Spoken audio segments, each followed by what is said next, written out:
નમસ્તે વિદ્યાર્થી મિત્રો, આરકે એજ્યુકેશન ચેનલમાં હું આપનું હાર્દિક સ્વાગત કરું છું. આજે આપણે ધોરણ 6 માં પ્રકરણ નંબર 3 છે સંખ્યા સાથે રમત એ વિશે આપણે થોડીક માહિતી મેળવીશું. તો સંખ્યા સાથે રમતમાં આપણે પહેલો ટોપિક જે આવે છે કે જે અવયવોને લગતો ટોપિક છે. તો ધારો કે આપણે 10 ના અવયવો શોધવા હોય,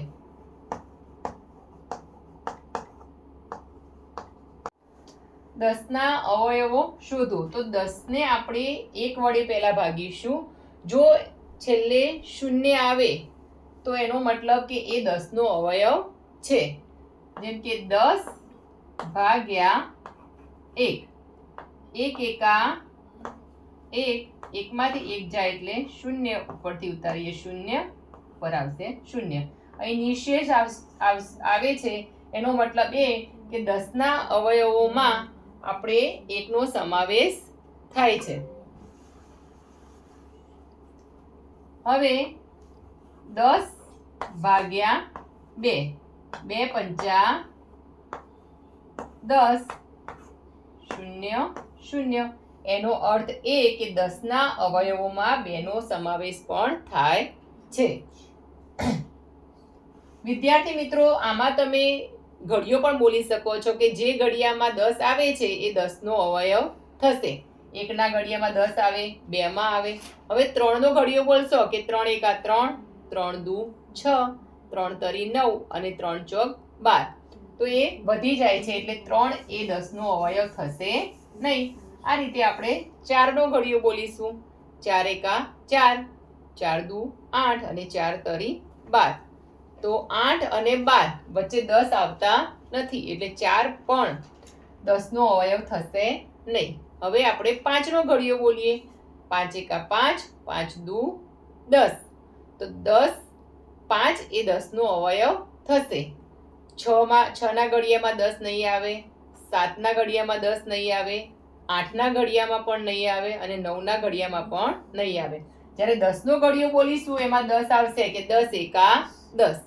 તો આ પરથી આપણે જોયું કે સૌથી પહેલા 1, ત્યારબાદ 2, પછી 5 અને છેલ્લે 10. આ 4 સંખ્યાઓ છે એ 10 ના અવયવો છે.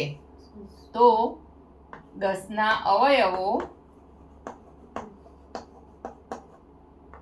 1, 2, 5 અને 10 છે. આના પરથી આપણે એવું કહી શકીએ કે દરેક સંખ્યાનો અવયવ 1 આવશે અને સંખ્યા પોતે જ પોતાનો અવયવ થશે. તો 10 ના અવયવો છે એમાં જે 1 છે એ સૌથી નાનો અવયવ થશે અને 10 છે એ સૌથી મોટો અવયવ થશે. આનો અર્થ એ થયો કે જે તે સંખ્યાનો સૌથી મોટામાં મોટો અવયવ એ સંખ્યા પોતે જ છે. આપણે એક બીજું ઉદાહરણ જોઈએ.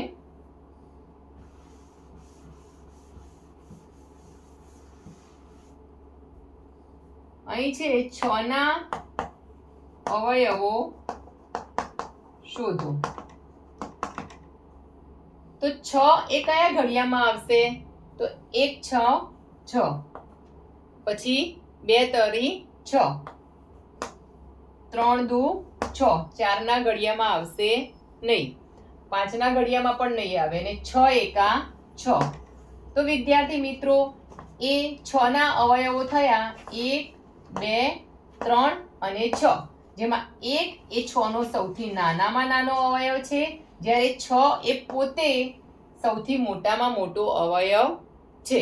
આનો અર્થ એ થયો કે સંખ્યા પોતે પોતાનો મોટો અવયવ છે. એટલે આમાં બે વસ્તુ કોમન છે કે 1 એ દરેક સંખ્યાનો અવયવ છે અને સંખ્યા પોતે પણ પોતાનો અવયવ છે.